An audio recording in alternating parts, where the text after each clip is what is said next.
Good. Okay, good evening, everyone. My name is Sierra Patrick. I'm the Economic Development Manager for the City of Groton, and I'm also the Chair of the Water Subcommittee of CEEJAC. Really appreciate everyone taking the time to come out tonight. We are going to be getting started. I do want to open it up for a land acknowledgement first, and then we'll kind of just get our night flowing on. So for the land acknowledgement, Mike, are you doing that for us? Okay. Good evening, everybody. How are you? My name is Michael Johnson. First time? Yes.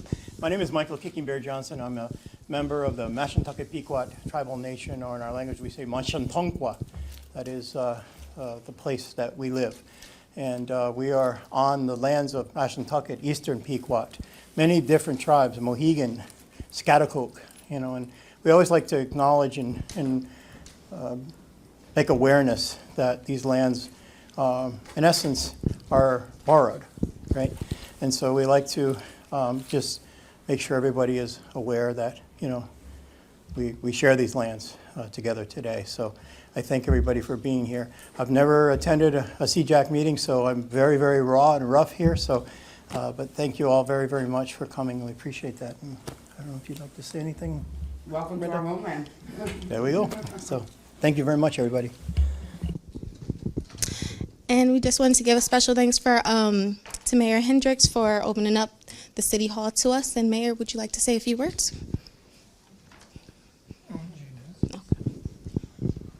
So thank you all for coming out today. Thank you, Council, for being here and conducting your meeting here in the City of Groton. You're welcome here, always. Thanks for being part of this. For those of you that are attending, thank you for coming out and attending this. I look forward to the information that's shared here, because I know it's near and dear to all of our hearts here, so this is a great opportunity, so thank you. And then Representative, yep. How do I pronounce your last name? Gajewski. Gajewski, okay. Hi, I don't need a microphone. Oh.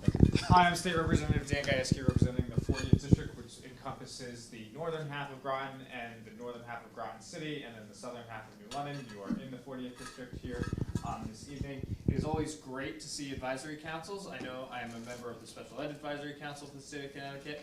Most meetings are not in this area, so it's really exciting to see an advisory council come down to southeastern Connecticut, and especially the one that has to do with the environment. Being a coastline community is vitally important. We've done some environmental infrastructure projects here in the city and in the town, and we are continuing to do them because it is going to impact us greatly. I thank you all in the community for coming out tonight and showing your support, and I wish the advisory council continued success on the great work that they're doing for not only here, but for the state of Connecticut as abroad. So thank you. Thank you. Thank you, and Dr. Mitchell.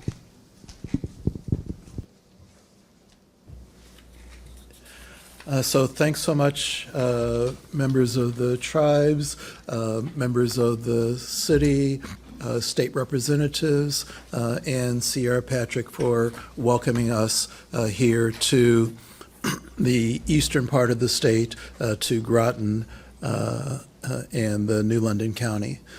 My name is Dr. Mark Mitchell. I co-chair the CEEJAC, the Connecticut Equity and Environmental Justice Advisory Council, and the council is advisory to the Commissioner of the Department of Energy and Environmental Protection on environmental justice issues.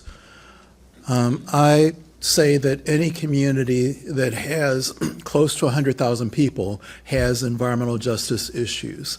Whether it's where the part of the town where they have their dumps, or the part of the town where the highways go through, they always tend to be the lowest income parts of the town, and the places where people of color are more likely to live.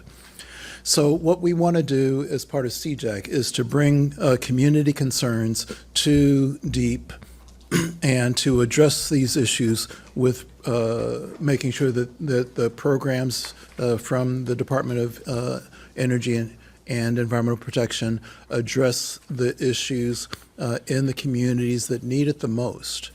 The environmental issues in our environmental justice communities, and also to make sure that there's a community is involved in the decision-making of the environmental issues that affect them, and that they are oftentimes have a disproportionate exposure to environmental hazards, and that they're made aware of that, and that they have a say in how things move forward to make sure that it doesn't continue the disproportionate exposure, and also to address the issues that come with that disproportionate exposure, like health issues and other issues. The council does most of its work in subcommittees. We are split up by 5 different subject areas, as you can see on the slides. And we hope that you'll stay involved and engage with our committees and with the council work and the subcommittees, and we'll share more on what each of the subcommittees is doing a little bit later in the agenda. And speaking of the agenda, what we're going to do is try to make sure that you have an opportunity to share with the council during what we're calling the community dialogues, which were formerly known as the public comment periods. Then the council will present the work that we're doing, and then we're also very excited to have special guests from our tribal nations in Connecticut share about their experiences and challenges with environmental degradation, and also with the relationships between their tribal nations and the state and federal governments about local environmental issues. Lastly, we'll have time for an update from DEEP, including one about how the state is rolling out our solar program for low-income residents and communities. So next, I will turn it over to Alex to report out from our previous community dialogues. Thank you, Dr. Mitchell, and I want to echo my gratitude towards everybody who is welcoming us to the city of Groton today. It's special. This is my second time in Groton. The first time my dad took me to the subbase, and so what I'm going to do is I'm going to be well, let me introduce myself first. I work with Save the Sound as an environmental justice specialist, and I'm Alex Rodriguez. Yep, yep. And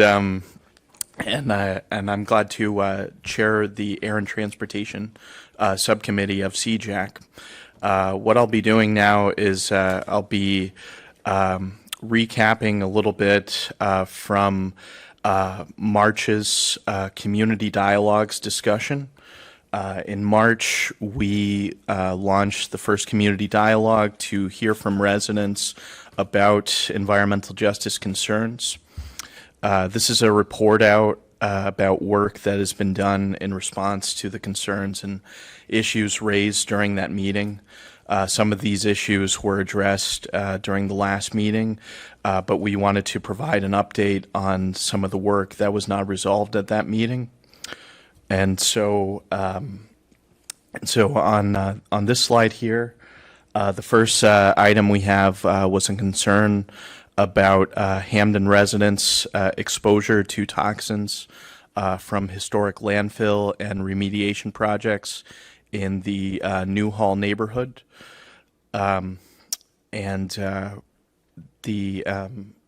The next item was concerns about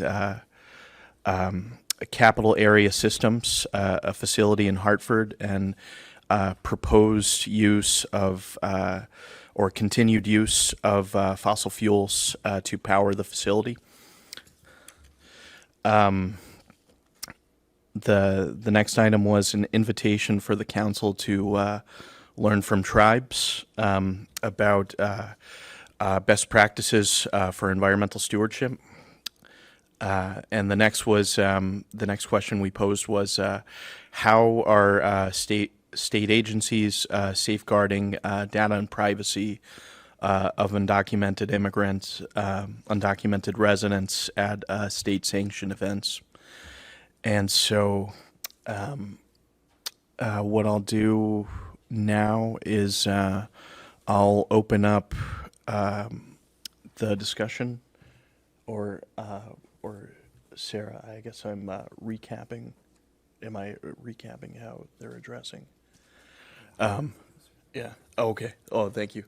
So on the first item regarding, so just backtracking for a moment. Regarding the first item I mentioned regarding residents' concerns, Hamden residents' concerns about experiencing health and housing concerns related to historic landfill and remediation projects. DEEP is addressing this through working on historical timeline of the history of remediation work, actors involved, funding engaged, and contact information.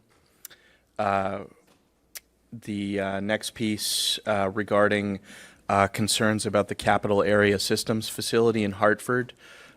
Council members submitted concerns to Commissioner Dykes, and we received feedback regarding that issue. The invitation for CEEJAC to learn more about more from tribal leaders is a part of the focus of today's discussion. So my gratitude to you all for being here. And the last is regarding state agencies safeguarding data and privacy of undocumented residents at state-sanctioned events. This is an issue that I raised personally at that last meeting. And could we go to the next slide, please? And so to answer the question regarding how state agencies are safeguarding data and privacy of undocumented residents at state-sanctioned events, the short answer is they're not really there as of yet. There is a law called the Connecticut Trust Act that protects immigrant communities by limiting when there is a communication between local and state authorities, and this is to better protect the safety of immigrant communities because any unsafe data leaks pertaining to immigrant privacy could jeopardize those families, and jeopardizing those families hinders their participation in environmental justice forums and other environmental related causes. And so that was just a short summary I wanted to share with you all. Now we are going to open up community dialogues for discussion.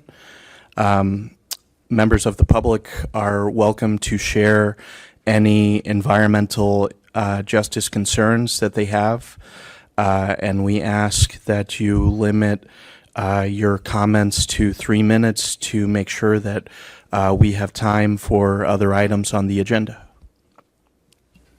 And we also ask that you speak into the microphone because there are people online who would like to hear your questions. So why don't you go ahead? Hi, my name is Alana Sherman. I'm an Americans with Disabilities Act educator, a member of the state's Open Space Review Board as the disability point person, and I'm on the board of Avalonia Land Conservancy. And I'm here for all of those reasons. I want to make sure that this group and DEEP embed the concerns of people with disabilities who do make up a civil rights class of people in our country. They are protected by a civil rights law. They are disproportionately affected by climate change. They have, it's estimated, a 2 to 4 times higher mortality rate during natural disasters. And part of this is because of lack of accessible transportation, lack of accessible health care, lack of accessible shelter. So it's important, however, not just to make sure that these services are available to people, but to make sure that people with disabilities are involved in the planning, have positions of power within our planning communities. Thank you. Thank you. The CEEJAC is acutely aware of the issues with this community, the disabled community. We met with you some months ago, and when you brought it to our attention, it was.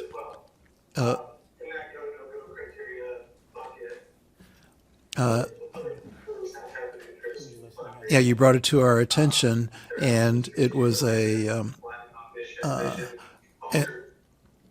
I'm sorry. Yeah, thank you for muting whoever it was. But yes, and we've tried to step up since then. We took your concerns seriously. On the national level, in 2023, EPA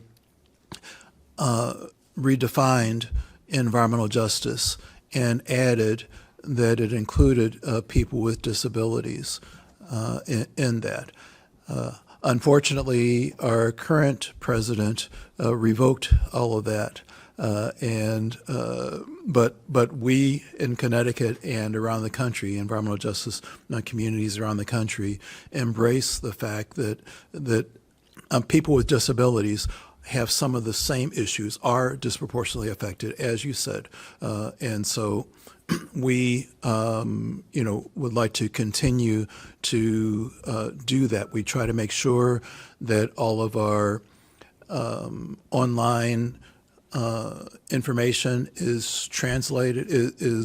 We have subtitles, and we also have translations for ability with that. So we are, but we're open to doing more. And so if you have suggestions on other things that we should be doing, we would certainly. Can I make a quick one? Yes, please. It is real quick, and it's about media announcements. And you just got a very relevant comment up there about enabling captioning for what's happening right now.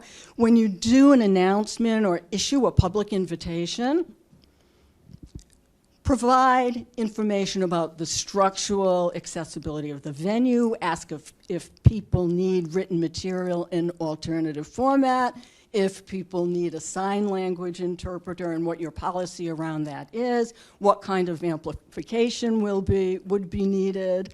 All those kinds of things as well will open up everything you do to more people and enhance your effectiveness. That's exactly what we want to do. Thank you. Thank you. My name is Washaka, Tancho Washaka. I'm chief of the Groton Oyate Tribal Nation. And this was interesting, the first part, but it sounds like a lot of firefighting. Do you have an overall vision, strategy, and plan to tackle this whole issue of environmental justice and equity? Right. Well, we've. If not, I'd be happy to help you work on it. That's a good point. We have been mostly fighting fire. So what we're doing is we're trying to change policy and inject ourselves into changing policy at the same time that we're responding to immediate community needs. We have an environmental justice law. We have updated that recently, or the legislature has updated that recently, to in fact, the current environmental justice law, what it says is the communities need to be well notified when a new expansion or proposed major polluting facility is locating in their communities. And that's a good step. But there's a lot more that needs to be done than that. So the legislature in 2023, actually, you're probably in a better position to talk about the law, or do you want me to? You're good. Okay. In 2023, passed an amendment to the environmental justice law to say that, in fact, we can that we should be able to take into account cumulative impacts. That is, it's not just one thing that I'm complaining that I'm seeing today. It's multiple things. We're being exposed to multiple pollutants at the same time, and that for the first time, the state of Connecticut will be able to take into account how many other polluting facilities there are when there's a proposal for a new polluting facility or expansion of an existing major polluting facility in your community. So DEEP is in the process now of adopting or regulations on, what does that mean? How do we define it? How do we recognize it? And how should DEEP regulate it? What are the rules?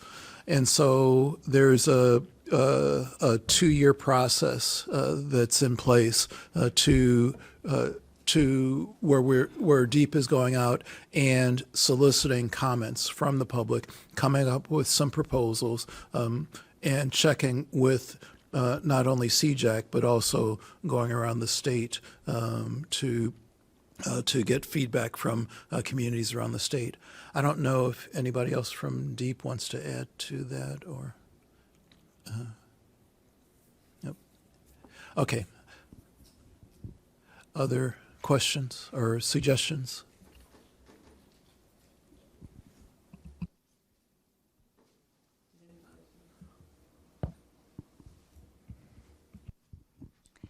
Hi, everybody. I'm Frida Berrigan. I live in New London, Connecticut. Amy and I are both here from Bates Friends Forever. We recently got a grant from DEP under the auspices of the Riverside Park Conservancy, also in New London. We're very concerned about Bates Woods Park, which is 85 acres, used to be 100 acres. According to our mayor, is only 65 acres because he sort of takes out, or the city of New London takes out a decommissioned landfill that's right in the middle of our park, right on top of the watershed, right, where water flows from Bates Woods down into Alewife Cove, right? And we 100 years ago, we're putting our garbage there. And so then now there's a mountain of trash that was decommissioned and capped in the early 1990s. We became concerned about Bates Woods, seeing the city do a lot of essentially dumping there, laying down of construction debris over the last number of years.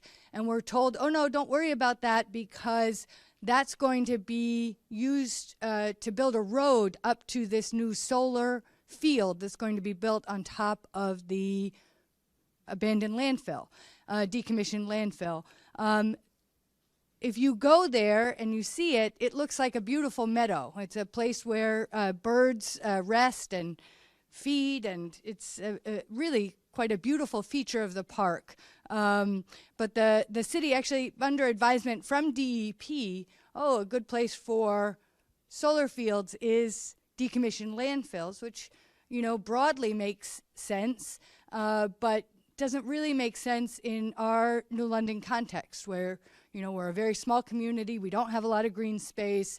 There's lots of places within our built environment already that are more suitable for solar fields, which we're 100% in favor of, but not in the middle of our largest wooded urban green space.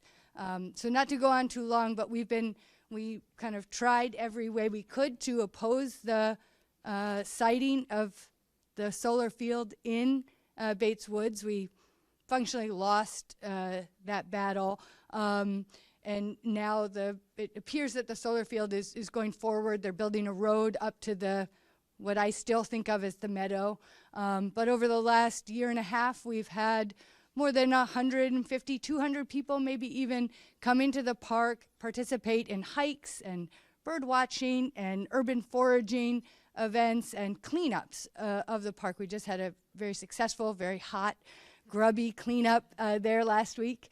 We have another one planned for the end of August. And so I guess I just wanted to say hi and express gratitude for this kind of conversation and kind of soliciting of feedback, and also sort of alert, that idea from DEP that solar fields are good on top of landfills was sort of like a large-scale good idea that had negative impacts within our community.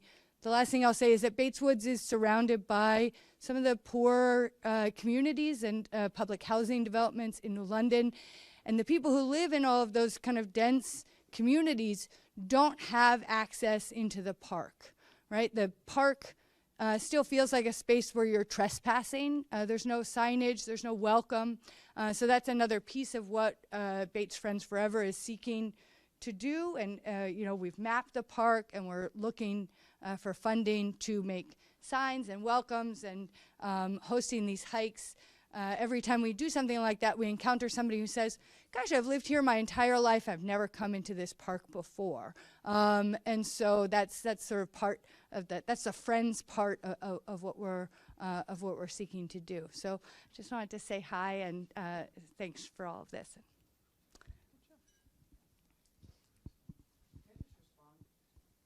Can you see me afterwards? I would love to. Oh, I'm sorry.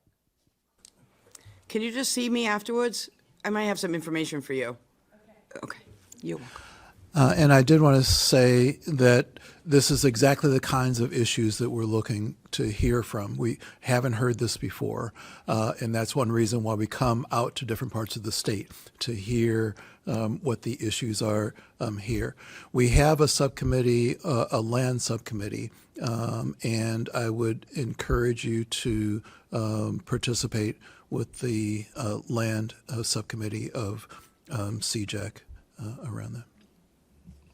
Good evening. Michelle Maitland, Town of Groton Public Works. And I wasn't planning on saying anything, but something that one of you talked about citing of, giving notice of citing of polluting industries, jogged my memory of when I came to work in Town of Groton. I started to receive the CEQ e-alerts, which is the Council on Environmental Quality, the monitor notice.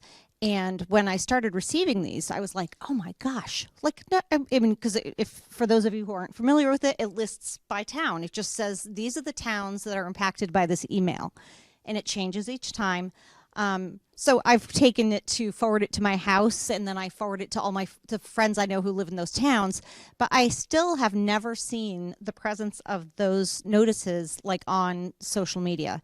And I know DEEP has a really strong social media presence in some of its work. And my idea is that notice be sent to the community forums in those towns. That's it. Yeah, that's, again, a very valuable suggestion. For those of you who don't know, the CEQ's Environmental Monitor is the official notification of environmental issues in Connecticut. And so the public is if it appears in that online newspaper, then it's supposed to be public notice, and everybody's supposed to know about it because it's there. But very few people actually look at it. So I think that that's a great suggestion. If I can,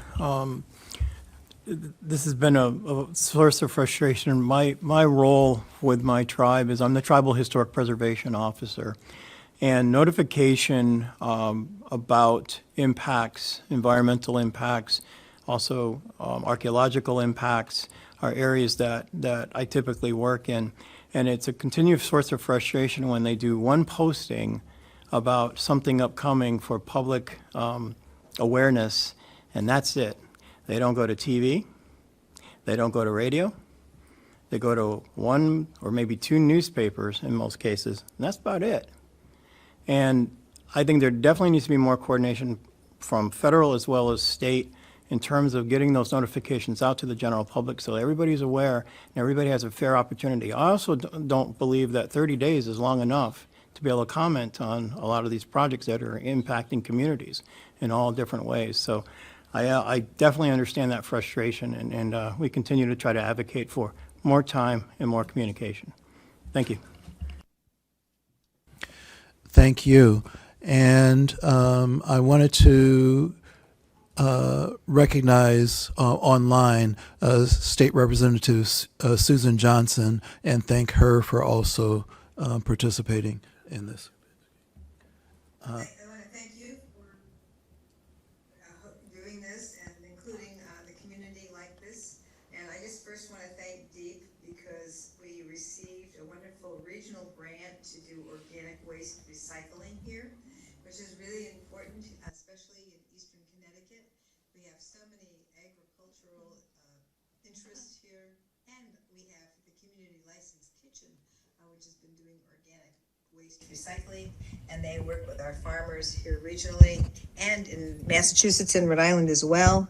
So this has been a huge plus, and I'm really looking forward to more of this work, which has been absolutely a goal of mine for years, and we finally got it. So thank you. The other thing I wanted to suggest is one of the things that we have now, I also want to thank the people in the legislature for working with me on helping to create geothermal networks and geothermal, ways for municipalities or to work with Pura so that we have independence if we'd like. Geothermal is something that I think that will be our way to expand sustainable energy. And so I'm very thrilled. We got that into Senate Bill 4. And that is something that I'm hoping to be able to work with everyone on. And I just want to say I'm very thrilled. We have a fabulous new town manager in Wyndham, and he understands geothermal very well, but also has been able to inform me, and I'm not an expert in the area, but that geothermal can be used with existing infrastructure called the sewage pipes. So sewage pipes can also be a way to utilize existing infrastructure and save energy and sustainability. And so I hope that we can work on some of these issues a little bit more. And finally, one of the other things he mentioned to me is that many of the sewage treatment plants in all the urban areas have ethanol emissions. And it may be a way for us to be able to take the emissions and either, take them as some type of a resource for recycling those emissions so that they're not being escaped into the air. And we might be able to utilize them, take the hydrogen, for example, from them and use them for fuel cells. Or we might be able to utilize them in some other way. So just some other thoughts for you, and I thank you for your work, and I'm really thrilled that we are able to, proceed with doing such great sustainable things. Thank you for all those great suggestions. And I also did want to recognize Representative Dubinsky, who's also joining us on the line. Thank you. Mm-hmm. But yeah, we are also very interested in moving forward with geothermal issues, and yeah. Hi, everyone. Thanks for hosting this. This is a really awesome opportunity to get to hear about other organizations and what some common ground looks like between all of our efforts. I'm Sydney. I'm here on behalf of the very, very hot people in New London, especially after this big, huge heat wave. I represent New London Trees. We're a nonprofit that was started in 2018 after many years of questionably appropriate tree care implementation, and I'm just here to advocate for a tree warden for the city of New London, and I've recently, who is ISA certified. That is part of the requirement for a qualified tree warden is to have them be a international society of be part of the International Society of Arboriculture. New London doesn't meet that qualification, and it's just come to my attention recently that Groton has lost their tree warden as well. And so I'm just hoping to advocate for tree wardens that have the appropriate education so that we can maintain our tree care standards. They're there for a reason. And in addition to that, making sure that there's an appropriate budget for tree care, because when trees aren't cared for appropriately, they fail, and that can look like a lot of infrastructure problems. It can look like big stigma against trees being unsafe, and that is something that New London Trees is really up against right now. We have the people, we have the funding, thanks to DEEP, an equity grant from DEEP, and we have a poor equity score, which brings all of this into full picture. Right, but okay, so I'll talk about the tree equity score real quick, and then I'll talk about failing trees and the stigma that we're up against. The goal is to have a tree equity score of 100. This is the kind of thing that we have in our subcommittees for, and so I would encourage you to bring these issues to the land subcommittee, because these are exactly the kinds of things that we work with. We're a bit short of time now, and so I'm not sure, but if you could wrap up. Yeah, no problem. It would be helpful on a municipal level to advocate for trees adequately, because then we can have more freedom in planting residential trees, creating a adequate tree canopy that decreases heat island effect, mitigates stormwater, and overall improves quality of health because of that lowered heat island effect, and people just have more joy and access to their city if they're not burning. Okay, so thank you. Thank you. Mm-hmm. We'll take one last comment.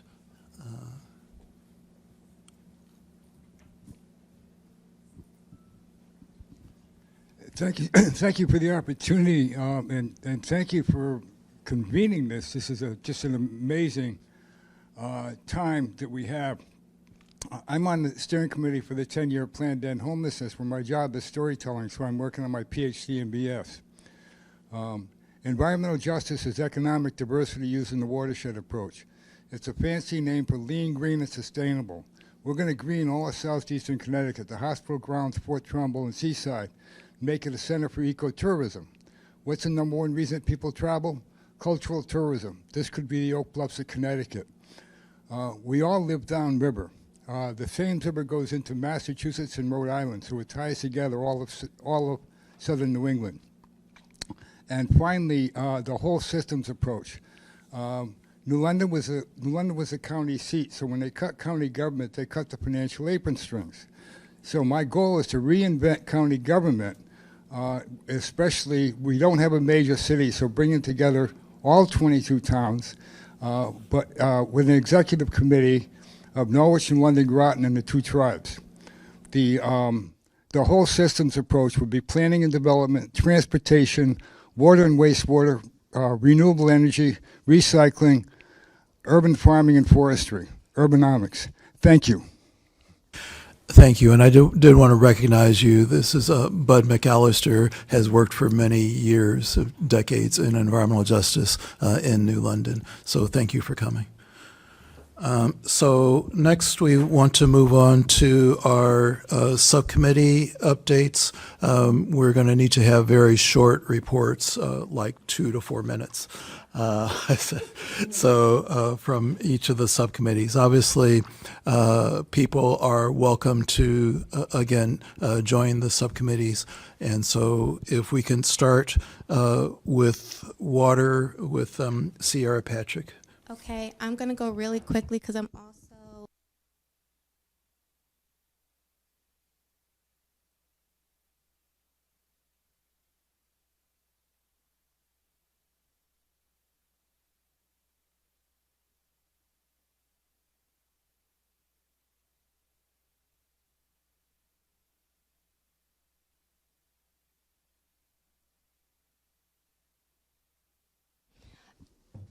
all right. Closer. Okay, so I'm guessing you guys can hear me now. Good. So yes, we are trying to improve community engagement. One thing that our group has noticed is that there are a lot of environmental groups and community groups that are doing amazing work throughout the state, but there's like a gap when it comes to that community engagement piece. So we're really trying to figure out a way to discover how we start to fill those gaps. Right now, we're in the process of developing a survey that we will be sending out to partner organizations to kind of fill out so we can start to identify what those are, also some funding opportunities and some type of resources that organizations may need. Ultimately, we would love to develop a type of toolkit that kind of helps with this community engagement process and also brings all of the groups together so we can further collaborate and kind of see of ways that we can work together. I'm breezing through this. So I did want to allow Megan from the Eastern Connecticut Conservation District to share a few moments about the Eastern Connecticut Watershed Network that is going on. This kind of speaks a little bit more to how that collaborative network can help and how we can continue to kind of support these efforts moving forward. Also, while she's getting that connected, if you guys are aware of organizations and you have their contact information, please send that to deep.ceejac@connecticut.gov because we're just collecting that information now. And Megan, if you can unmute yourself, there you are. Hear me okay? So yes, thank you, Sierra, for that introduction.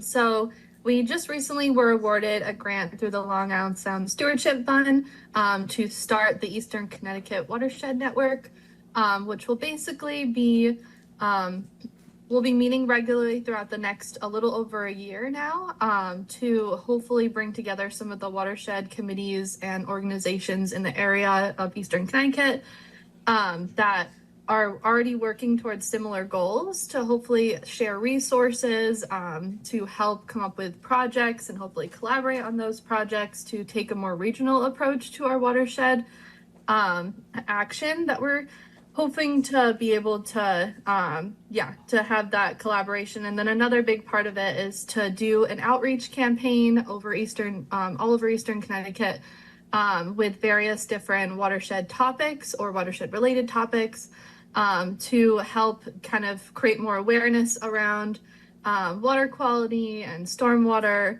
and non-point source pollution, all of those kind of related topics to hopefully, one, share information about what these watershed groups are already doing and just get the communities more involved. And we're also hoping to be able to interact more with some of the environmental justice communities that we haven't worked with as much to hopefully be able to meet community members or organizations within those areas that are able to, that we're able to work together. And then, so we are having our kickoff meeting on July 16th from 2 to 4. And I can put my information in the chat if you need the invitation for that, but we'll be doing it hybrid format, so you can either attend via Zoom or we'll be hosting it at the CEEJAC offices in Norwich. Yeah, so that'll be our first kickoff meeting. We're going to host meetings every other month ish after that. And then we'll also be doing small workshop and events throughout the grant contract until the next August, as well as preparing some brochures and some digital educational materials to be distributed. But we'd love to have CEEJAC members involved in that conversation. We'd love to hear from you. So if you're able to attend, that would be fantastic. We're hoping to get as much much input and voices heard in the conversations and kind of get an idea of what the Watershed Network can be doing and what we can provide for the community together. But yeah, if you have any questions, feel free to email me or reach out. I'm happy to answer them. Thank you, Megan. And lastly, just another request, if you guys have any access to resources or things that you think that CEEJAC should be aware of, if you can also send it to that deep address, would be much appreciated. I'm sorry, can you repeat where they can send it? It is deep.ceejac, which is CEEJAC.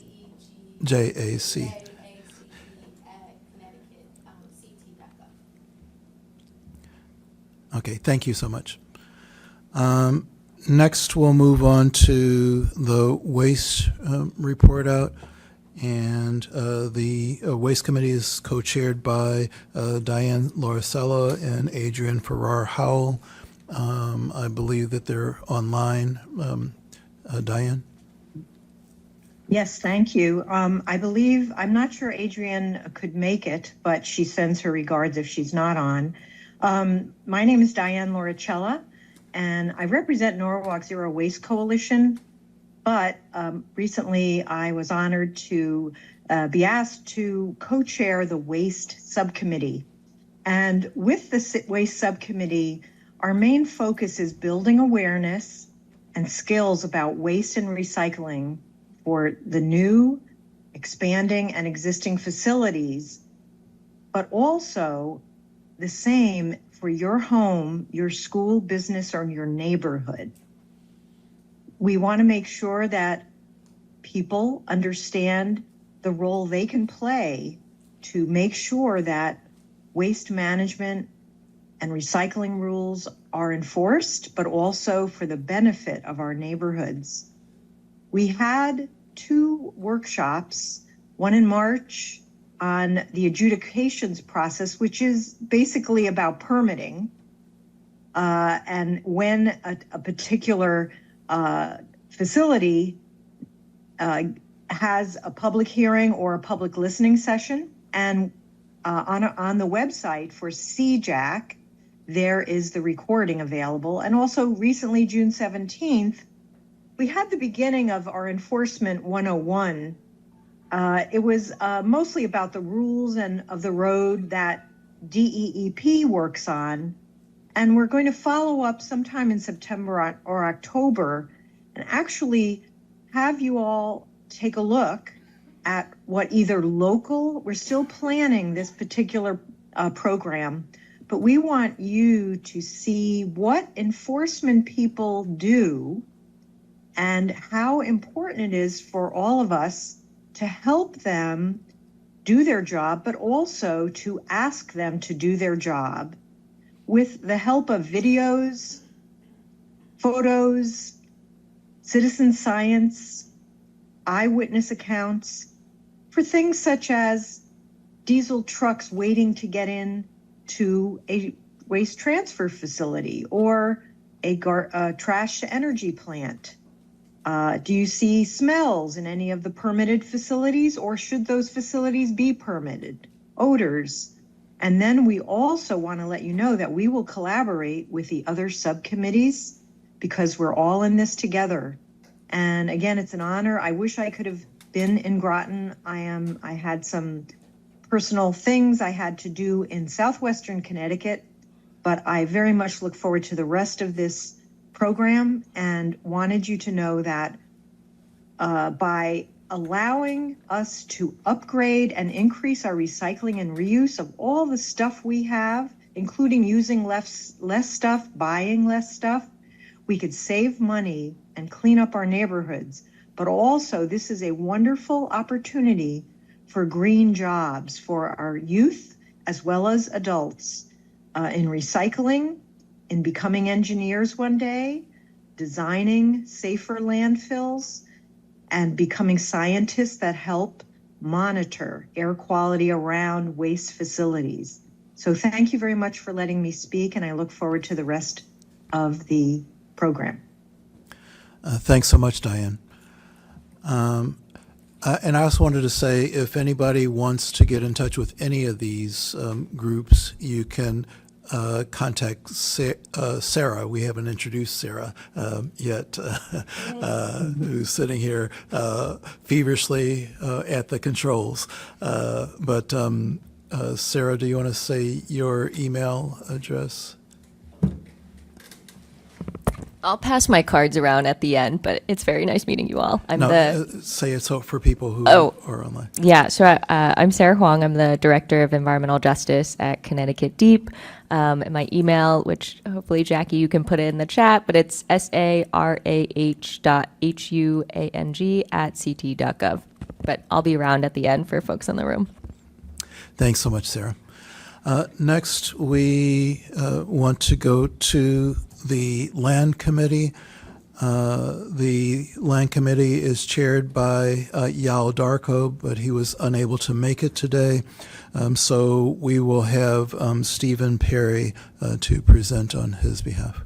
Hi, folks. Thanks for hosting this. Thank you for letting me do my soapbox about some really cool grants we have going on. I'm going to start by touching on the Green Plan. I'm sorry, you're with Deep? Yes, I'm sorry, I'm with Deep.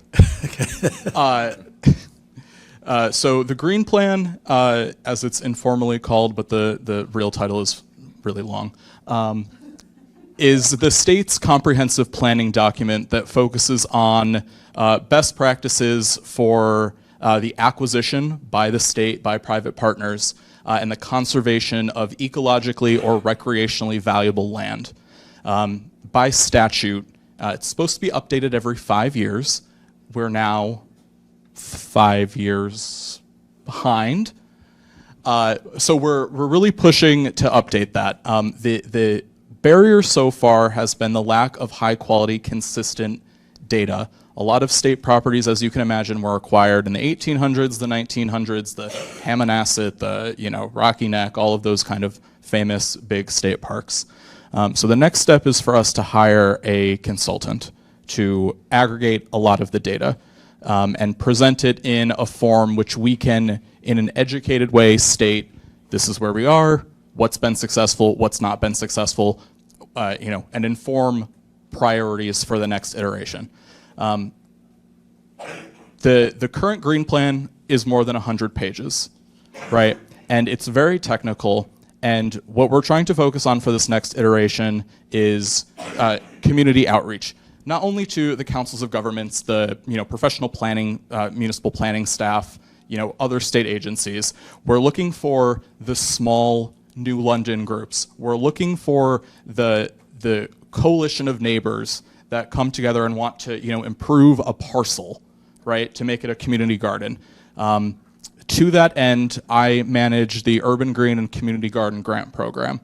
The program is open to nonprofits and municipalities to expand or create new green spaces or existing green spaces.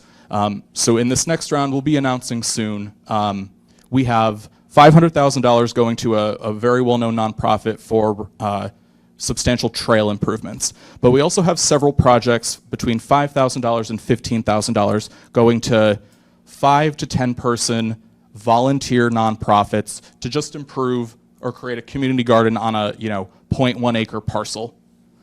So we have a grant program designed to acquire hundreds of acres for municipalities and land trusts. We know that there's plenty of giant parcels of open space in Northeast and Northwest Connecticut.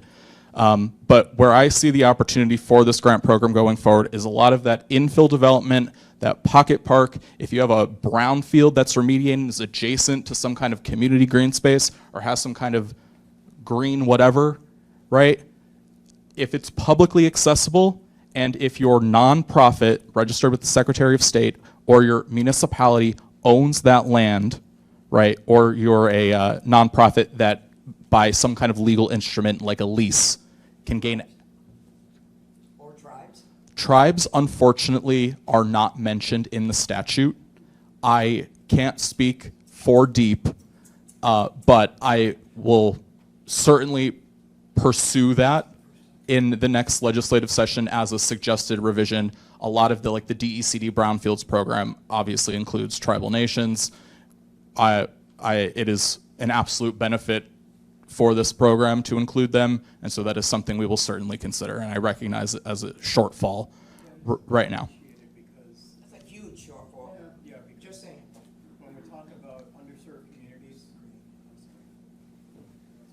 because when we talk about underserved communities, it's important that tribes get included in those conversations, and especially relevant to, grant funding. I think it's critically important. For sure, that's a conversation I've started. Especially when it's dealing with issues with land. Yeah. Okay, so, thank you. So this program generally, we're using it to create or hoping to facilitate the creation or the improvement of open space where there isn't the opportunity to acquire these large tracts. Your Hartfords, your New Havens, your Bridgeports, where folks might not have access on a bus line or in walking distance to a park, to a community garden.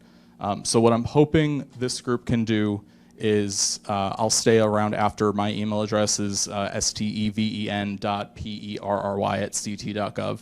If you can provide connections to your municipal, your hyper-local groups, your very small nonprofits that may have never applied for a grant before, you will not find a simpler application, and I try to make it as easy as possible. So that's my soapbox. Thank you. And do we need to have a 501c3, or can you have a fiscal agent? What? So you need to be registered with the Secretary of State's office. But can a local group act through a fiscal agent that is registered? So yes, there can be some kind of project management agreement between a municipal applicant and then a group of people, a nonprofit. Right, or a 501c3 Correct. in a neighborhood group. Correct, yes. Okay, great, thank you. Thanks so much, that was very helpful. And I do want to remind people that environmental justice is not just reducing environmental hazards, but it's also increasing environmental benefits. So I think all of this discussion about land use and recreational land is really important. So next, we want to hear from the Energy Subcommittee, and we have Jason Velasquez with the Connecticut Green Bank. Good evening, everyone. Thanks for the time and energy today. And Sarah, acknowledge you and your working of the technology today, so appreciate that there. Sorry I couldn't join today in Groton. I just couldn't get out in the in-between of other responsibilities, but I'm happy to report on the Energy Subcommittee. As Dr. Mitchell said, my name is Jason Velasquez. I'm with the Connecticut Green Bank as Manager of Community Outreach and the Chair of the Energy Subcommittee.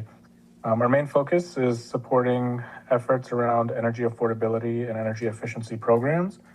The way that the subcommittee has been tackling that over the past few months here has really just been working to uncover all the different aspects of the very tangled and complex energy landscape. So we've been meeting with different state departments, with different entities, different organizations around different opportunities and ways that folks can get engaged and understand sort of at the end of the day what they experience in the home with high energy rates in Connecticut. So you can see there some of the different groups that we've brought in and the different topics that we've covered, discussing the public benefits charge with the Office of Consumer Counsel, the Community Renewable Energy Siting Tool, or the CREST tool with DEEP, Integrated Resource Plan with DEEP, which is that 10-year plan that assesses all the state electricity needs and pathways. We had a great meeting last week that I couldn't attend, but I heard great things about and got to chat with Kathy Fay and Bernie Pelletier, who were the presenters there from the Energy Efficiency Board, explaining that they're starting up an equity working group on the Energy Efficiency Board to support and bring forth challenges around accessing the program, the energy efficiency programs at the state, and for getting more folks engaged on the procedural side. I added here as well that on July 8th that the Project Sunbridge RFP comments are due, and I think that was discussed earlier in the agenda there, but just noting that that's something that the Energy Subcommittee will hopefully find time to come together and put together some thoughts on if that RFP aligns with some of what the committee members are interested in. And on July 16th, we're meeting with ISO New England, or the Independent System Operator of New England, who is the entity that operates the regional power grid. So we're having a Grid 101 session and connecting with their Environmental Affairs Office at ISO New England. And as I shared, I'm with the Connecticut Green Bank, so we'll definitely put together a Green Bank 101 session explaining the different ways people can get involved and understand some of what we do on this side as well. I'm hoping to, as we're uncovering all the different facets of the energy landscape, as a subcommittee, dig in a bit more on how we can start producing recommendations and actionable items for different departments and agencies and different organizations as well from the energy subcommittee members. And I'll yield back. Thank you for the time. Thanks so much, Jason. I think that subcommittee is one of our busiest subcommittees, and so thank you for the work on that. And then last but not least is the Air and Transportation Subcommittee with Alex Rodriguez from Save the Sound. Thank you, Dr. Mitchell. And as chair of the Air and Transportation Subcommittee, I'll say our focus is to organize community feedback on issues related to state and federal plans around emissions reduction, electric vehicles and bikes, public transportation, and air quality monitoring and standards.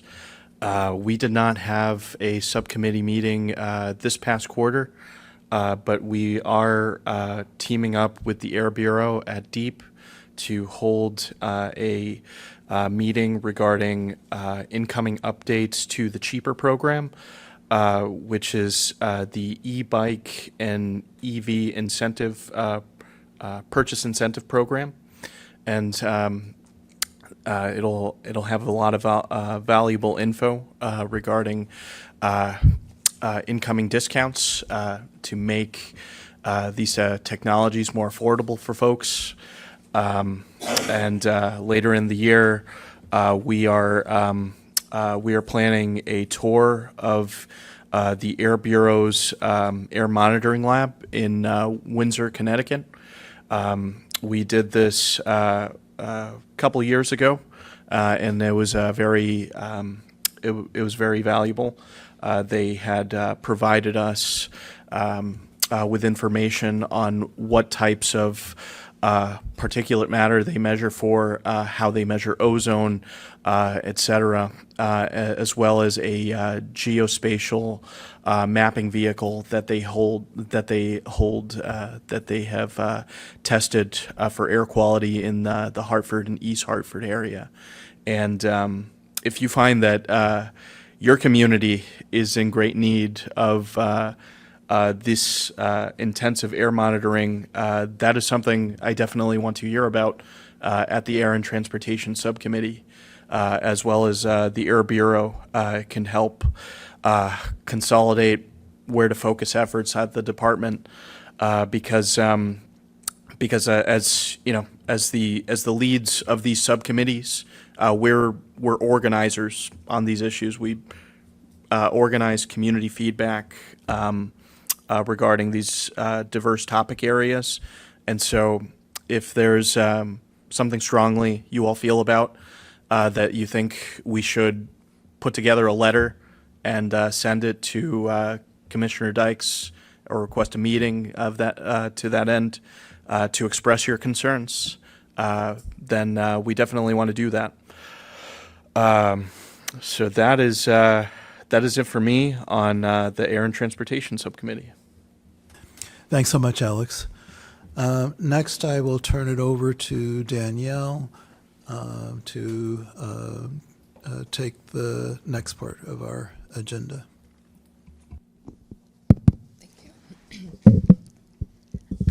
Hi, everyone. I'm Danielle Russell. I'm the Tribal Affairs Liaison in, hold up. I'm the Tribal Affairs Liaison in the Equity and Environmental Justice Office at DEEP. And the council received a recommendation from Brenda Gear right here to engage with local tribes in Connecticut to learn more about the environmental challenges that they uniquely face.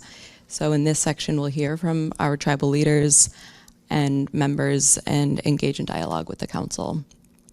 I'll briefly introduce our speakers. I'll make it quick because I know we're running short on time. So we have Michael Kicking Bear Johnson right here. He's with Mashantucket Pequot Tribal Nation and is the Tribal Historical Preservation Officer and is a member of the Native American Heritage Advisory Council. We have Raheem Alizer with the Mashantucket Pequot Tribal Nation, and he is the tribe's environmental liaison and a member of CEEJAC since 2024, I believe. We have Brenda Wandering Spirit Gear. She's the vice chairwoman of Eastern Pequot Tribal Nation, and she is their tribe's historical preservation officer and is the chairwoman of the Native American Heritage Advisory Council. And then with us online is clan mother Sharan Wampatuwe Piper, and she is the clan mother and tribal lead head of the Golden Hill Pagusset tribe. And she's a medicine woman and the author of the book Red Road. So thank you all for being here. And I'll turn it over to you guys to touch on some of the history of the Connecticut tribes and the relationship with the state.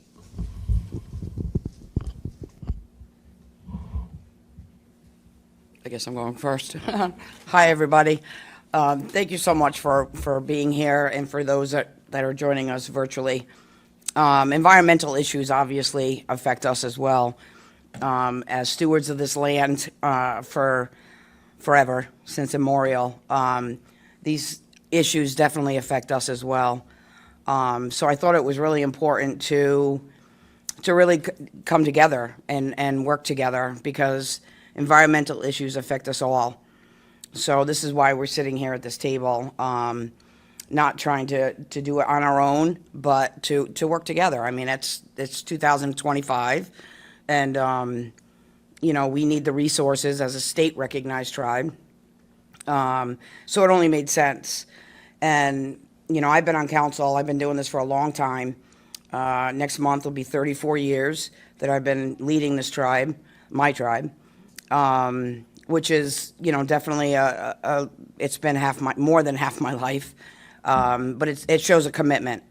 And the commitment is to my people is to make sure that I do everything that I can to make sure that they have the resources that they need for a better quality of life. And we've lost in a huge amount of elders because they don't have the proper care that they need, the medications, whatever. And the environmental aspect of it affects us as well. So it only makes sense just to work together. Number one, I've always said this, and I also am very active. Raheem and I sit on or work with. Raheem actually is the board of directors, sits on the board of directors for the Alliance for the Mystic River Watershed. And the reason being is that our reservations exist in that watershed. So it's co-led by the two tribes. We also have a youth council as well, which makes us really unique. But in that, and I've said this at so many functions that we've had, that if we all led life like the natives did, we wouldn't be in the position that we're in right now, especially environmentally. Because we really treat, the earth like Mother Earth. We believe that the trees, the water, all that is our relatives, the fish, the animals that walk with us, the four-legged animals, all that. Those are our relatives. So And we believe that the Mother Earth just gives us nothing but gifts. So why would you not want to take care of that? But we can't expect everybody to think that we, the way that we have been brought up or, what our oral histories tell us. So these issues are really, really important, which is why I sit at this table today and why Mike's here and why Raheem is here. Because we're not only trying to educate our youth, but we're also trying to educate the outside community, those non-natives that really don't know, what the environmental issues are and how they're impacted. Because life is busy, right? But in the environmental issues, whether it's the clean water, or, safe housing, those are issues that we deal with every day. And, truth be told, we have not had the best relationship with the state of Connecticut. But I won't get into any of that because we're way behind. So my goal is to improve that relationship, and this is a start of that. Because we cannot change anything that's happened 100, 200, 300 years ago. All we can do is try to make it better and work together. So that's what my goal is as a leader of one of these tribes in the state. So that's really what I'm focused on. And this is a start of that. This is why I suggested that, a meeting like this is because I think that it's important. The environmental issues, I don't care who you are, what your race is, what color you are, it affects us all. So it only makes sense that we all work together towards the same common goal. We all want to breathe healthy air and have clean water. So, like I said, there's power in numbers. So the work that we do for the Alliance has really opened my eyes. I'm not an educated person in environmental issues, but some of it, quite frankly, is just common sense. Like I tell our youth, if you go to the beach one day and you see a can on the beach, pick it up, throw it in the garbage. You've done your part. That's the start of getting them to understand the importance of cleaning up after yourselves. Just because you didn't throw it there doesn't mean that you shouldn't pick it up. So little steps like that, those things are important because they're going to remember those things. This is why we're all here today, and this is why we need to work together.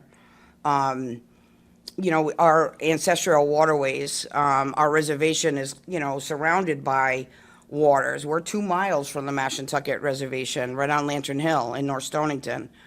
And one of the things that I'm trying to get, or to work together with DEEP on, is to test our waters.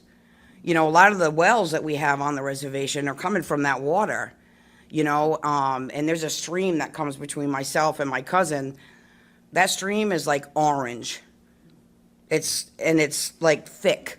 It's gross, So just test the water, once a year, or set up some sort of a schedule where DEEP will come down and test the water.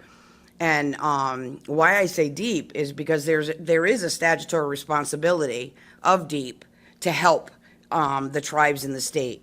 Does anybody know how many tribes there are in the state? A lot of people don't know that. There's 5 that are state or federal tribes that are within the state. There's 3 state tribes. Well, actually, there's 5 state tribes, but 2 of them are federal, which are Mohegan and Mashantucket. And then there's 3 state tribes, which is Eastern Pequot, Golden Hill-Pagusset, and then Schaghticoke. So those are your 5 tribes. And like I said, the 3 state tribes don't get the same resources as the federal tribes, so it's a little bit more difficult. We survive basically on grants. We don't have a steady flow of income that comes in. So anything that we can get and work partners with DEEP is what we try to do, such as testing the water. But you can see, not to put you on the spot, but you can see how the tribes, even in today's day and age, are still forgotten. Something simple like the waste or land or whatever it may be, the tribes are still forgotten. And this is just another example. I don't mean to put you out there like that. I don't. But this is just proving my point. You know what I mean? So even though I know that we have the legislative atmosphere has changed, so things are getting better, and I'm very happy about that. And, they're now actually calling me to and other tribal folks to, have input on some legislation that's coming through. Senator Austin has been a huge advocate for the tribes in the state. I work very closely with her, especially on native bills, whether it's housing or hunting and fishing and stuff that really affect us. So that's a huge step in the right direction by at least having us at the table. We submitted a housing grant that I just found out that that the governor just vetoed. So we got more work to do there. But there's a lot of, we received money from the state, the 3 tribes did, for our infrastructure, because we don't have proper wells on our reservation. So there's a lot of work to be done. And this is a new beginning for this relationship with Deep and the tribe. Well, I can speak for Eastern Pequot. I'm not going to speak for the other tribes. But that's what my goal is. And this is an example of where we're headed. So I look forward to many, many more meetings like this. And I know we don't have a lot of time, and I can talk. So, no. Thank you. And thank you to Danielle and to Sarah for just listening, driving up to Hartford and just sitting with them and talking with them. And even Deep's personnel, let's just say, has changed, and in my opinion, has changed for the better. So now these are individuals that I trust, that I know that I can just pick up a phone and call and text, and they're going to be there. And, we've never had that. We have never, ever had that. So this has been, quite refreshing, and, it's been a change, and it's a change for the good, and I'm very excited about the future. So, there was a question back there. Yeah, just as a state representative, and I always have to do this, and when somebody is advocating for the tribes, it's Eastern Connecticut as a whole is forgotten. So, with Senator Austin, as chair of the Appropriations Committee, it's really nice to have a very strong and impactful voice up there, and allowing to partner with her to advocate for our tribal nations in the area, but also our local municipalities who are so forgotten at the state level. So it is vitally important that we have voices from Eastern Connecticut in the room, regardless of the issue, including environmental justice. So I just wanted to put that out there.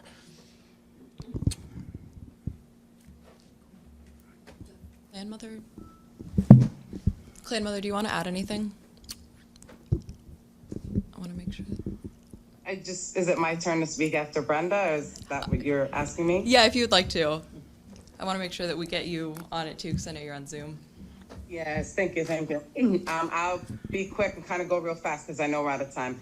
Sego, thank you for inviting myself and other tribes to be a part of CEEJAC. I'm part of the land conservation committees. I've spoken with many homeowners and farm owners on a lot of the issues that they would come to the tribe about. So thank you for having us here this evening. Golden Hope Owasse, we're the original habitats of southwestern Connecticut, stretched from Bridgeport and many other towns to Saugatuck River. Our ancestors' lives were sourced around the land's resources, fishing, hunting, medicines from living off the lands. There's so much history, hundreds and thousands that I can talk to you for hours, days, and weeks. But for you to know more information, you can talk to Powasset members, go online, go to Connecticut.gov. It's under Education of Tribes. The tribes and the state relationship would be really good. It's with a full understanding, building a strong, mutual, healthy, respectful relationship to know and understand how tribes work and what tribes' needs are. Education of tribes, for non-tribal persons to learn pre-contact, first contact of tribes' history, ancestors past, present, future, and plus for our future 7 generations, what life was and is like for a tribe. The issues surrounding waste, water, land, air, and energy of, our tribal lands, surrounding areas of lands, and most importantly of our Mother Earth, who provides for us all and is currently hurting. As a medicine woman and spiritualist, we still live off the lands and follow our old traditional ways of ceremonies, medicines, and healing, and etc. Keeping our lands and water clean, animals, homes, areas safe, left untouched from mankind, The drinking water is a big concern. It seems not safe, even, whether you have a filter or whether you don't have a filter, having clean non-lead pipes, flushing, testing, pumping is causing a lot of unhealthy issues.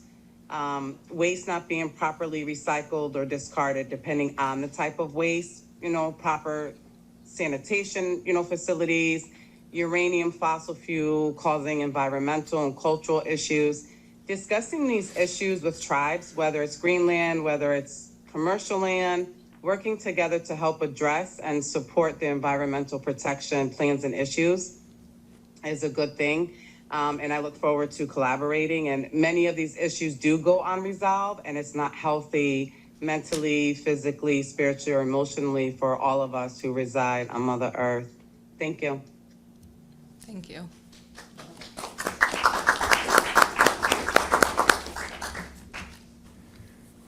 So again, good evening, Montampane Wane. My name is Michael Kicking Bear Johnson. Again, I'm the Tribal Historic Preservation Officer for the Mashantucket Pequot Tribe, and also a member of NAHAC, the Native American Heritage Advisory Council. I'm so sorry. I always mess that up. My focus tends to be, I tend to play more in the federal space, in federal policy, because a lot of times these are areas with legislative changes at the federal level that affect our people directly. You don't have to look any further than to see the local news right now and the amount of impact that the United States federal government is having on all of us, quite frankly, through policy changes. Relevant to environmental, they're seeking to reduce regulation. And that also impacts us severely as well. Looking at many of the executive orders that the Trump administration has put out since the second term, there was, at this point, I think we've broken 100 since taking office. And some of those areas do reside in the areas of energy. One in particular that affects our office that we're trying to deal with is what they call a energy emergency. And when we look at it from a policy point of view, well, let's do a better job defining what we mean by an emergency. Because if we're deeming everything moving forward as an emergency in terms of projects, well, when I look at a development project, I normally get about a 30-day review period to look at environmental as well as historical impacts, what we call adverse effects. That could be hitting a burial site when we put a shovel in the ground, or other areas that are, of a trouble. They have, when you deem something an emergency, it takes that window from 30 days to 7. We're an office of 3 people. And so it's very difficult to be able to respond to numerous energy projects, in this particular case, with a 7-day window period. So, we always want to be alerted to projects as early as possible. I saw on the screen in a few areas when we talk about siting, if it's a solar project, if it's anything else, the moment somebody's thinking something's a good idea is really the time to pick up the phone and call any one of the folks on this panel right here and say, what do you think? Is this a good idea, bad idea? What might some of those impacts be?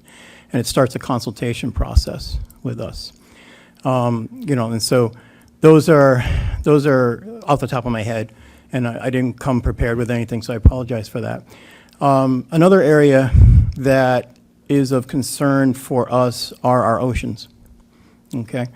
And offshore wind has dominated my life since about 2018, reviewing projects and environmental impact statements in particular that are well over 10,000 pages or more, typically relevant to these projects. And what makes these projects complicated is they start in the federal water space, which is anything beyond the 3-mile mark offshore, and wanting to utilize the ocean floor to secure the turbines, bring cables from that federal water space into state water space, and connect to shore and find their way to a local substation. Now, the problem with that is a lot of the infrastructure is not prepared for new power. And so you're looking at additional build-outs to make more points of connection available. And so for my office and what we look at is those impacts. So it starts in the ocean. It also deals with the impacts on shore. It also deals with, new development. If it's battery storage facility, for example, they want to build AI data centers. These are all things that we tend to look at and can impact adversely the ground. Even a simple house being built. A lot of times we come across new burial sites, Indian burial sites, that nobody knew were there. So we get called to that. We've heard all kinds of horror stories where, not here in Connecticut, but in other places where they're like, well, we understand there's a burial site, but we have to finish our housing project. Would you come in and remove the bones? Kind of terrible, but that is something that tribal historic preservation officers do tend to have to deal with. So it can be pretty serious. Partnering is a very important thing, and that's something that I do welcome very much to be able to do, because I think where we can help too, especially if it is a federal impact that comes down, that does affect every state. And so I would love to be able to collaborate and give folks heads up. I tend to interact with the State Historic Preservation Office, the State Archaeological Office on a pretty regular basis, as well as Connecticut Deep, because these are especially offshore wind, it affects both sides, ocean as well as dry land. So I'll leave it there because I know we're short on time, but thank you all very, very much. Appreciate it.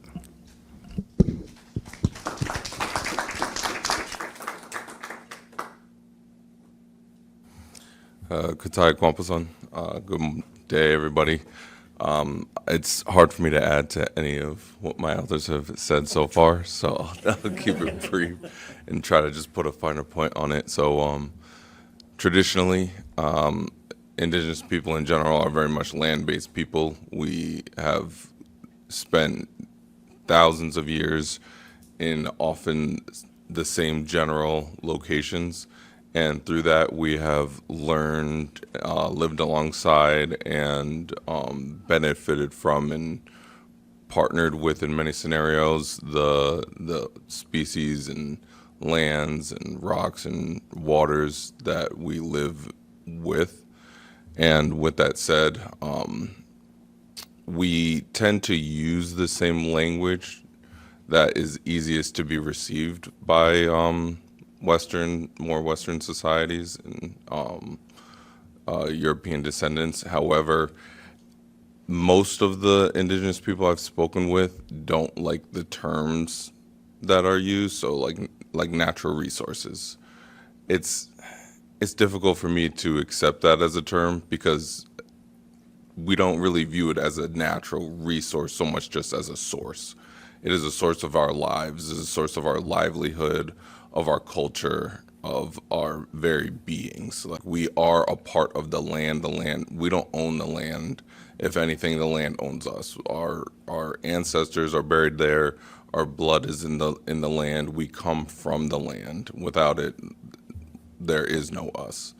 So we think about it in a very different mindset than a lot of other populations. And I like to think about it in a few different ways. So we have reciprocity for the land. We owe the land everything, and the land owes us nothing. I mean, we do our best to give as much as we can because we get so much from it. Like Cousin Brenda said, all we do is receive gifts from the land. So it is our responsibility, which is another one, our responsibility to take care of to the best of our ability and to speak up for whenever possible. So that's one example of what we're doing here today, is just trying to speak up for what we see as a lot of mistreatment of the land, air, and water. And it is definitely something that is overdue, but we have historically been kind of shunted off to the side and muzzled, if you will, so that we can't speak up. But we're hoping to. It is my understanding, and I've been seeing it. I'm relatively new to this stage, but I've been seeing a movement of a lot of indigenous communities being able to speak up and actually be heard finally.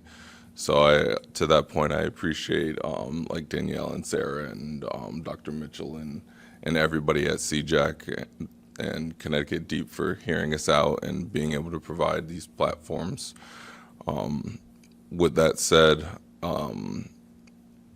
it is definitely our intent to progress these movements and to create these partnerships like they described.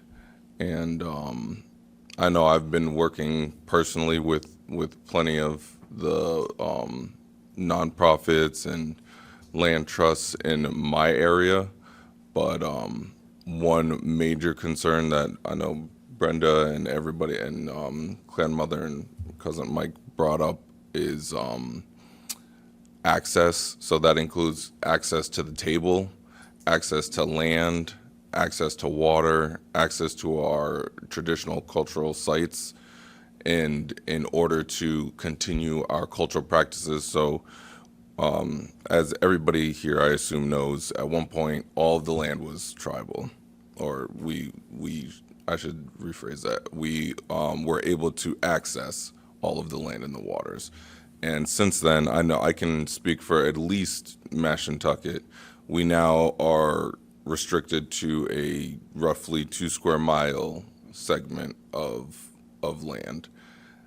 That severely restricts our ability to access our cultural species that we would historically use, our cultural sites that we would go to for several different reasons, including health benefits, so mental and physical health included.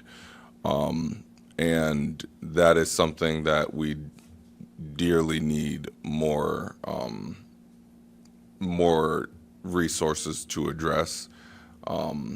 Access to the table, like I said, is huge. We've been fighting for that. We've been systematically, I'm trying to be politically correct, I apologize, restricted from gaining access to the table.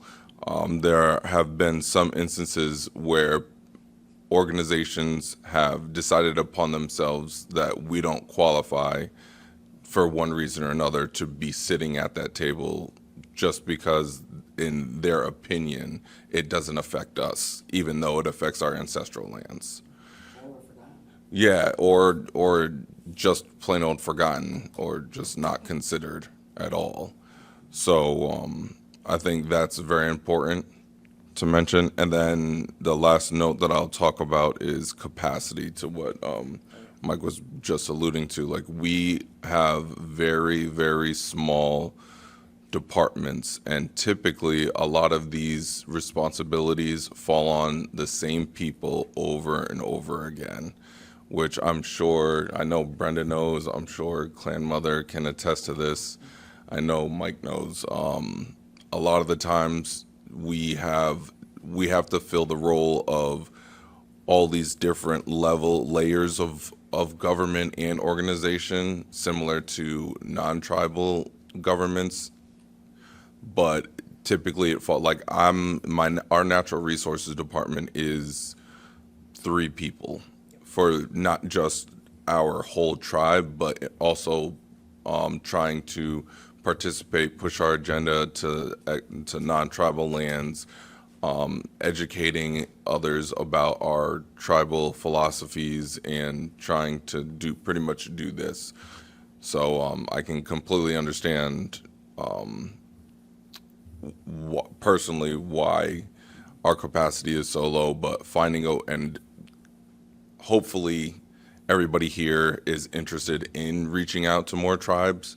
But at the same time, look at all the people here and online, and then there's 4 of us and that's just out of the 5 tribes. So you can imagine how many people we have to respond to on a daily basis in addition to actually getting our work done. So there's definitely, I think there's a light at the end of the tunnel, but there's definitely a lot more work that I know we need to do, and I hope that we can continue it together. So, Katapato Mashwami, thank you all for coming. Thank you, Rahim, for all that. Thank you. All right, and then before I switch it over to questions, I have one quick question for you guys. Do you have recommendations on how you would like to see CEEJAC be more engaged with the tribes moving forward? You want me to go? Well, I'll just say, this is a great start. I mean, just being able to bring everybody together. I think it's critically important. One of the things I was thinking when Cousin Rahim was speaking, education is something that's very, very vital, and one of the ways to do that is to bring everybody around the table. We had to educate on one particular federal agency when I was speaking about offshore wind, because they weren't consulting with us at all, and they have a requirement to do so in the law. And we finally asked them why, and they said, well, you're an inland tribe. You have no connection to the ocean. And I said, how do you know that? And they go, well, we assume that. I said, come on here, come to Mashantucket and have a conversation with us. And they sent 20 people. And we took them through our museum, and we said, this is who we are.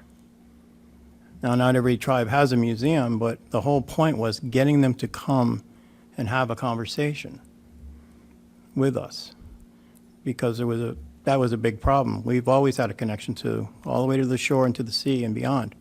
The current shoreline, for example, back when our ancestors walked these lands, it's 200 plus more miles out from where you see it today. So, and that's backed up by archaeology. So, engagement is very, very important. Talking is very, very important.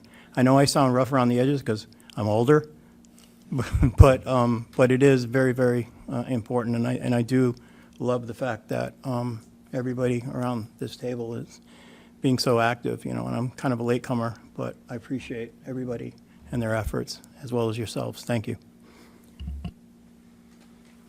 I think one thing that's important is to understand that, geographically, things have changed over the years.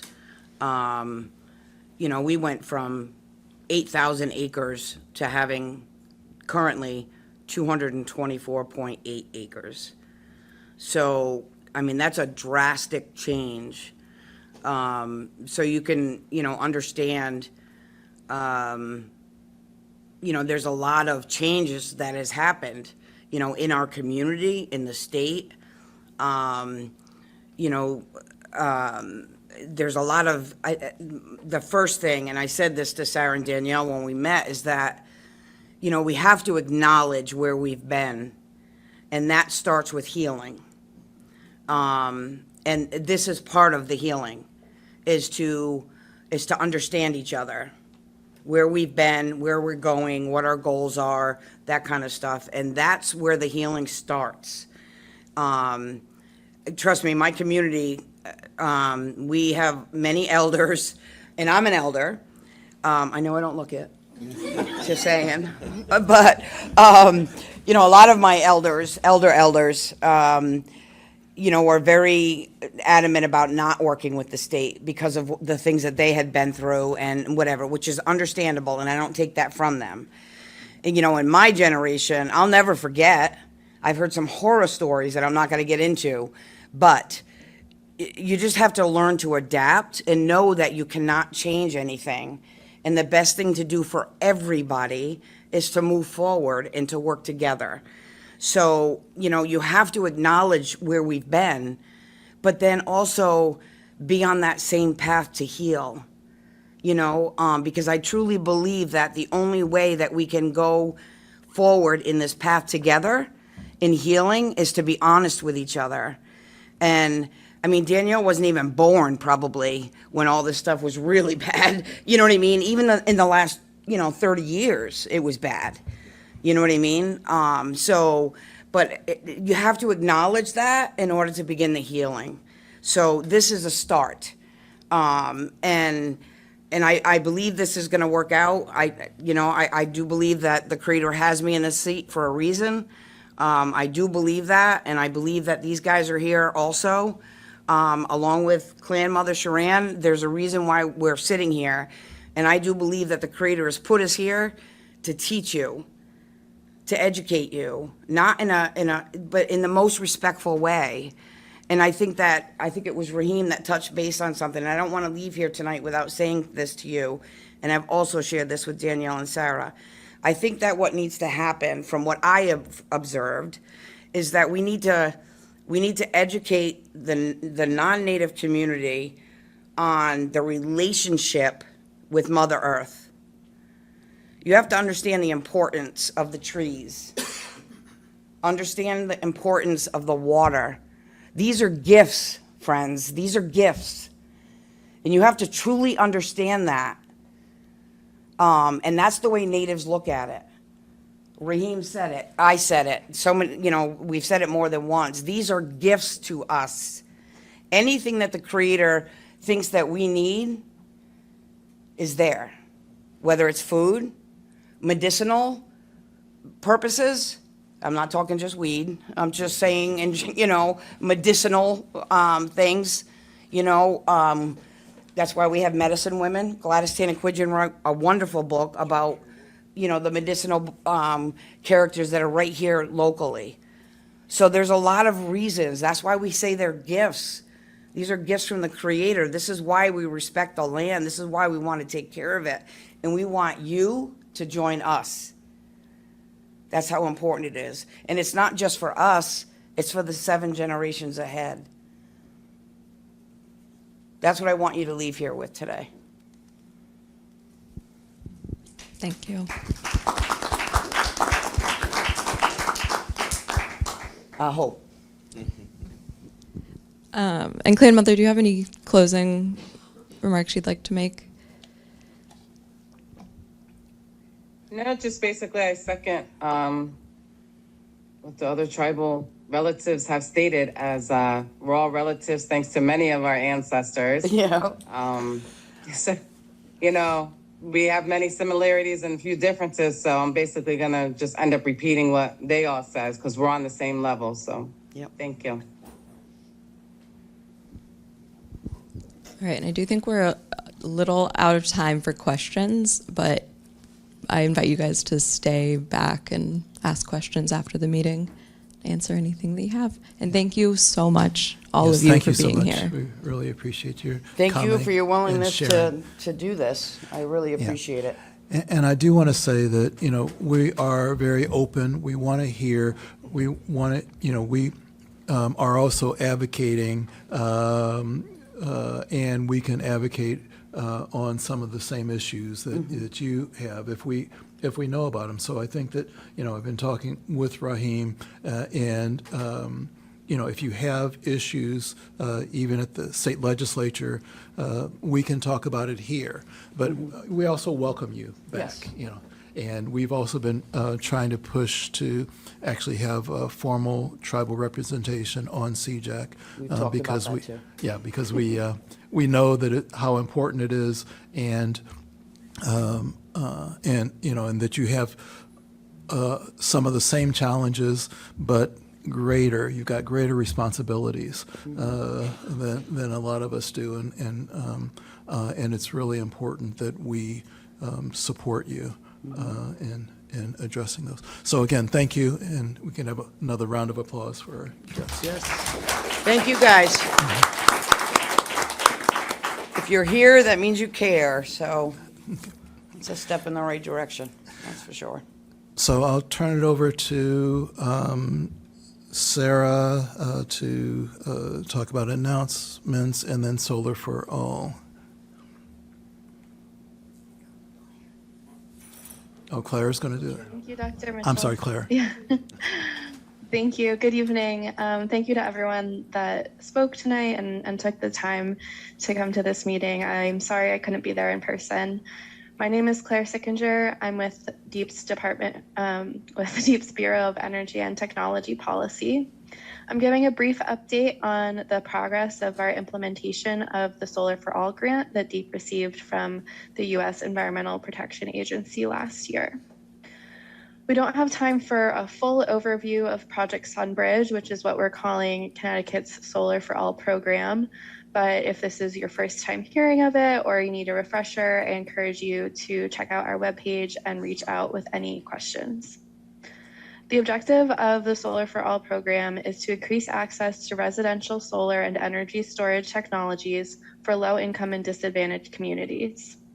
Project Sunbridge includes direct financial assistance to customers, as well as technical assistance to help customers and communities better understand these technologies, their overall benefits, and their ability to lower customer energy bills. This week, DEEP released a draft request for proposals for Solar for All technical assistance providers. We are not seeking proposals at this time, but we are collecting feedback on this draft request for proposals before we release a final request for proposals, or an RFP seeking bids. In this draft request for proposals, DEEP contemplates procuring entities for the 3 core services that you see on the screen. With Core Service A, DEEP anticipates selecting 1 or more community groups or cohorts to provide outreach and education to low-income and disadvantaged communities about how solar can be used to lower energy costs and about the current financial offerings available through Project Sunbridge. We would ideally like to have community-based organizations or cohorts of organizations providing this service statewide. To that point, singular community-based organizations could apply to provide this core service, or a group of organizations could apply as a cohort, and there is more information about that option in the draft RFP. We're calling Core Service B a Solar Ambassador. We anticipate selecting 1 entity for this core service, but we're not limiting ourselves to only selecting 1 at this point. The Solar Ambassador will serve in a leadership role for the full cohort of entities that are selected for Core Service A. They will provide trainings to those selected for Core Service A and help develop a sustainable network of solar educators within communities. Additionally, the Solar Ambassador will be a resource for potential customers and will host a phone number, an email inbox, and an online form where folks can request more information about solar and storage programs that are available to them and ask questions about these programs, including the financial assistance offerings available through Solar for All. Finally, we have Core Service C. We're interested in selecting 1 or more entities that can provide solar and energy storage permitting assistance to municipalities for residential, single, and multifamily solar that can help reduce the soft costs of solar installations and reduce the burden of increased solar permit applications on municipal workers. Next slide. So as I said, this is a draft request for proposals, so we're not yet seeking applications for these core services. However, we're interested in hearing feedback from you before we finalize the request for proposals. So we're particularly interested to hear your thoughts on the clarity of the scope of services, any additional qualifications that should be required of the final request for proposal respondents, how to measure success of selected entities, and whether the timeline for responding to the request for proposals is sufficient. So we ask that you please submit written comments to deep.energybureau@ct.gov by July 8th at 4 p.m. I think there's one more slide. There's the email address again. Thank you so much for having me tonight, and we look forward to hearing from you and continuing to provide updates to CEEJAC and the community throughout the Solar for All implementation process.